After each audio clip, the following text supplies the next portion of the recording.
Madami ang nagulat at nalungkot sa pagkawala ng batang player ng Memphis Grizzlies na si Brandon Clark noong May 11 at sa sumunod na araw, May 12, sunod namang namaalam ang isa pang former NBA player na si Jason Collins. Pero sa totoo lang, hindi naman lahat kilala sila. Kaya balikan natin ang mga naging karera nila sa loob at labas ng basketball court.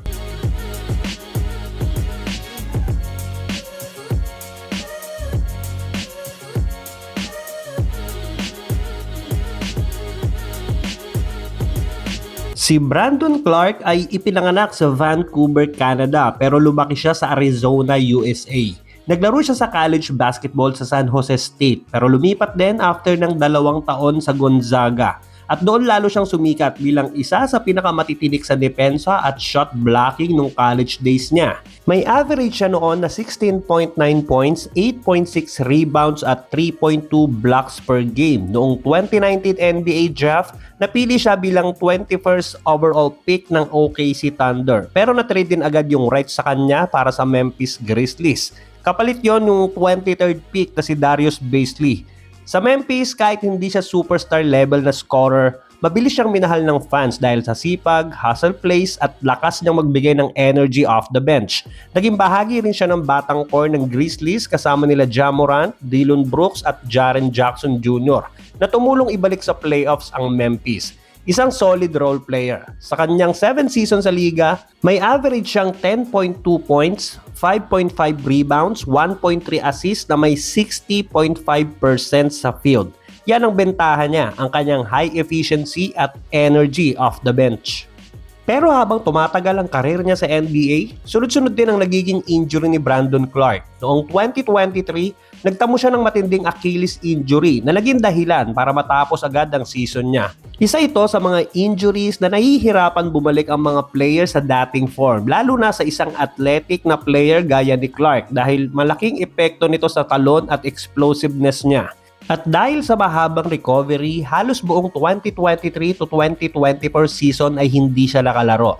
At kahit nakabalik siya kalaunan, hindi na rin tuluyang nawala ang injury problems niya. Nitong nakaraang season, nagkaroon naman siya ng matinding PCL injury sa tuhod na nasundan pa yon ng calf injury. Dahilan para limitado lang ulit ang naging laro niya ngayong 2025 to 2026 season. Sa katunayan, 2 games lang siyang nakapaglaro ngayong season bago siya muling ma-sideline. Kaya para sa maraming fans ng Memphis, nakakalungkot isipin na isa sana si Brandon Clark sa mga role player na pwedeng tumagal at maging importanteng bahagi ng future ng Grizzlies. Pero sunod-sunod na injuries ang unti-unting humadlang sa dating promising niyang karir. Hanggang ngayon, wala pang official na idilalabas na final cause of death para kay Brandon Clark. Ayon sa reports, ongoing pa rin ang investigasyon ng authorities matapos siyang matagpuang walang malay sa isang bahay sa California noong May 11. May mga reports din na nagsasabing tinitignan ng investigators ang possibility ng overdose dahil na din sa mga nakuhang parapernalya sa bahay kung saan siya nakitang walang buhay. Pero wala pang kumpirmadong resulta mula sa medical examiner, at least ngayon habang ginagawa ko tong video. Isa pa, noong April 1 kasi naaresto na siya sa Arkansas dahil sa reckless driving at possession-related charges. But anyway, sa mga nakasama niya sa liga, kilala siyang mabait at maalagang tao at itinuturing na din na kapatid ng marami sa NBA community. Si Jason Collins naman ay ipinanganak sa California. Actually, may kambal siyang kapatid, si Jaron Collins, na naging NBA player din kalaunan.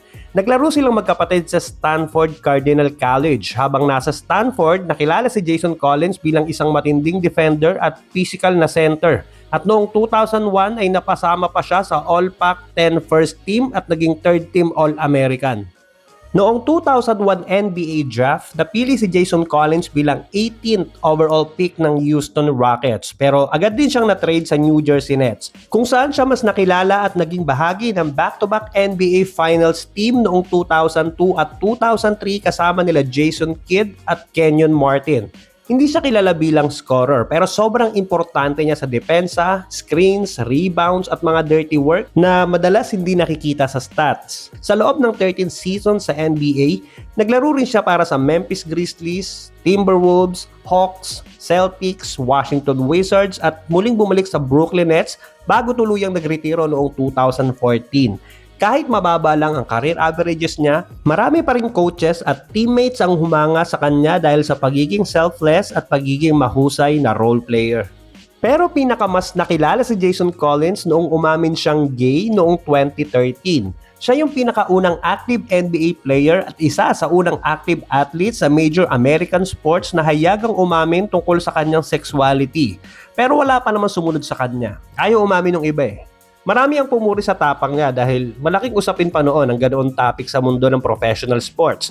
Tsaka imagine, active player pa siya nung umamin siya, hindi after retirement. So noong 2014, habang naglalaro siya sa Brooklyn, alam na ng lahat na gay siya. At after nun, sumali na siya sa NBA Cares bilang ambassador. Sumama sa mga LGBTQ inclusion events at naging advocate ng acceptance at equality sa sports.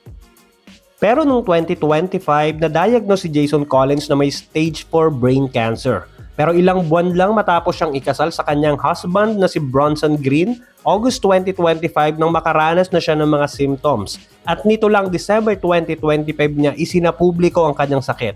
Sumailalim siya sa mga intense treatments, nagpupunta pa abroad para sa mga experimental care pero sadly, matapos ng isang taon after ng diagnosis, tuluyan na siya nagpaalam nito lang May 12, 2026 sa edad na 47. Isang araw matapos din mawala ni Brandon Clark. Ang pagkawala ni Jason Collins at Brandon Clark ay isang malaking bawas sa mundo ng basketball at ng sports. Hindi man natin sila muling makikitang maglaro. Hindi mabubura ang inspirasyong iniwan nila Jason at Brandon. Isang mahigpit na yakap sa pamilya, kaibigan at fans nila Jason Collins at Brandon Clark. Ang kanilang ambag sa sports at sa ating lipunan ay mananatili habang buhay. Rest in peace. Paki-like and share naman ang video at baka naman, paki-subscribe na din ang ating channel para sa mga susunod pang NBA Kwentuhan.